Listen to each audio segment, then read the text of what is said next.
Hi my dear friends and families, welcome to Cecily's Cookery.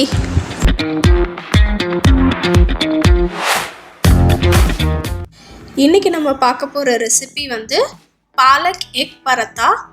இது நான் உள்ளே stuffing மாதிரி வச்ச சப்பாத்தியில் சுட்டிருக்கேன். இந்த பாலக்கீரையில் அயன் கண்டென்ட் ஜாஸ்தி இருக்குது.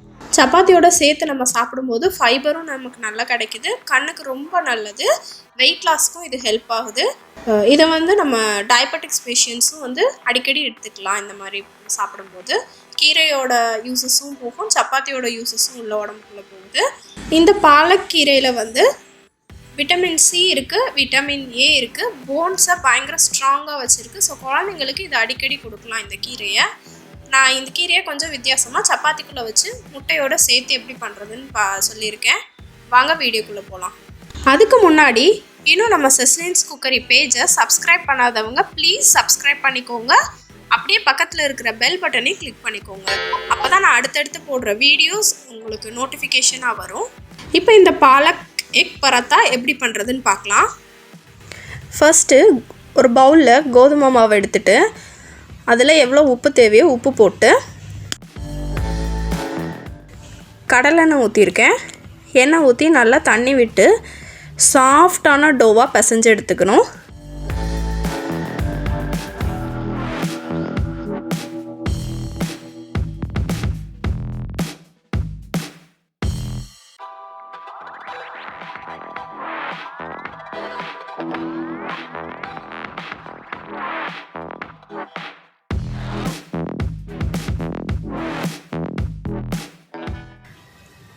அப்புறம் மூடி போட்டு ஒரு 15 மினிட்ஸ் இதை ஊற விட்டுறலாம்.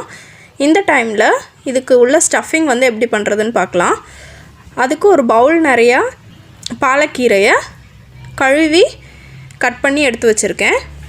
அப்புறம் ஒரு பெரிய வெங்காயத்தில் ஒரு 1/2 வெங்காயம் எடுத்திருக்கேன்.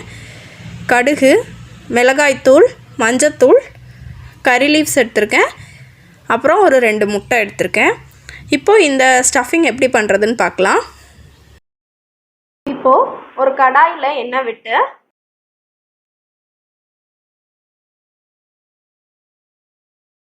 எண்ணெய் நல்லா காஞ்சதுக்கப்புறமா கடுகு,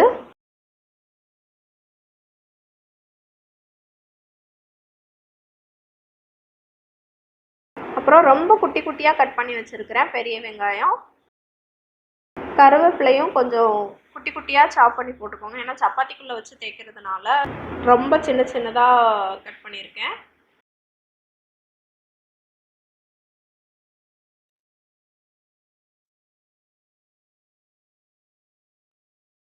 போட்டு எல்லாத்தையும் நல்லா வதக்கி விட்டுக்கோங்க. இப்போ மஞ்சள் பொடி, வத்தப்பொடி ரெண்டையும் போட்டு நல்லா வதக்கி விட்டுட்டு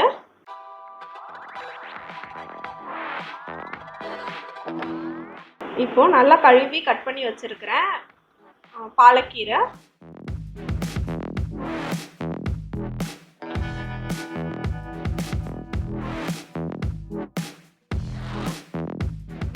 போட்டு நல்லா வதக்கி விட்டுட்டு இப்போ உப்பு போட வேணாம், எனக்கு கீரை நிறைய தெரியும், ஆனால் வதங்கினோடனே கம்மியாயிரும். லாஸ்ட்டாக உப்பு போட்டுக்கலாம்.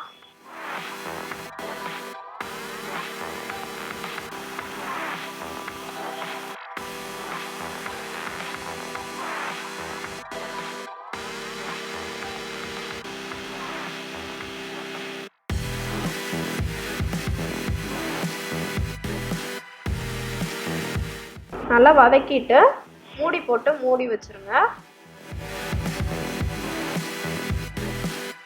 இப்போ கீரை நல்லா வதங்கிடுச்சு.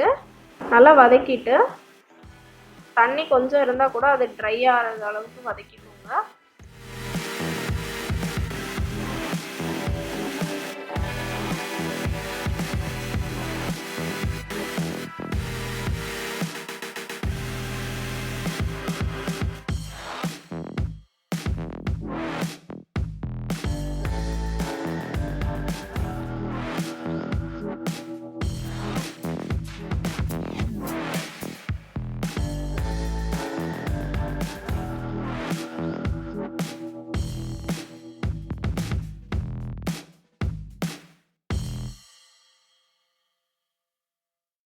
நல்லா வதக்கிட்டு இந்த ஸ்டேஜில் வந்து முட்டையை உடைச்சி ஊற்றிக்கலாம்.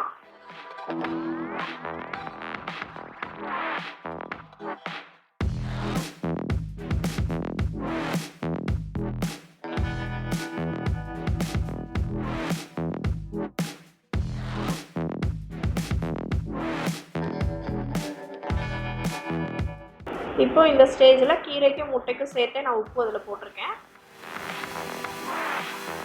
போட்டு நல்லா கிண்டி விட்டுறணும். முட்டையும் நல்லா வேகணும். நல்லா வெந்ததுக்கப்புறம் கீரை முட்டை எல்லாமே உதிரி உதிரியாக ஆயிரும்.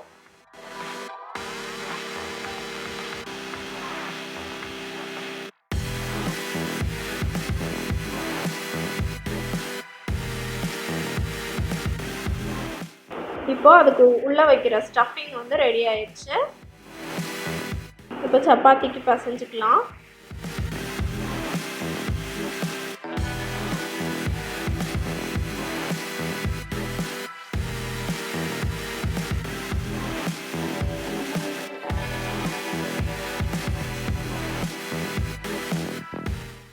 ஸ்டஃபிங்கும் எடுத்து வச்சுருக்கேன்.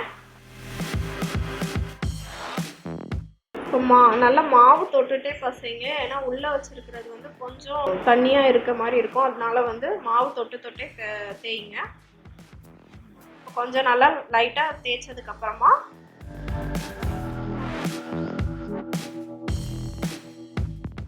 ஒரு ஸ்பூன் அந்த கீரையை வச்சு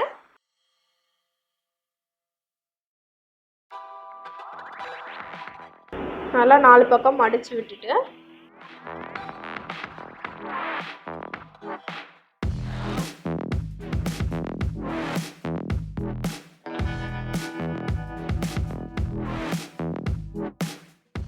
மாவில் பரட்டி நல்லா தேய்ச்சி எடுத்துக்கலாம். இப்போது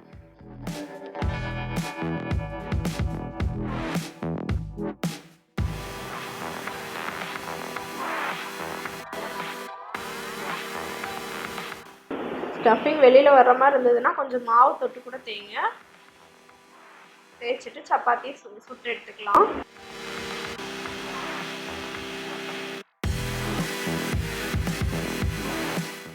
நான் எண்ணெய் விட்டுருக்கேன். எண்ணெய் கீ விடனா கூட கீ விட்டுக்கலாம்.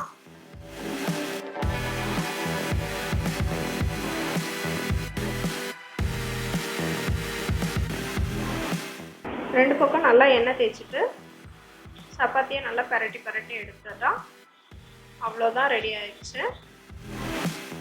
Palak egg paratha.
Let's have an enjoy. இந்த வீடியோ உங்களுக்கு பிடிச்சிருந்துச்சுன்னா லைக் பண்ணுங்க, ஷேர் பண்ணுங்க, மறக்காம செஸ்லின்ஸ் குக்கரி பேஜுக்கு சப்ஸ்கிரைப் பண்ணுங்க. Thank you.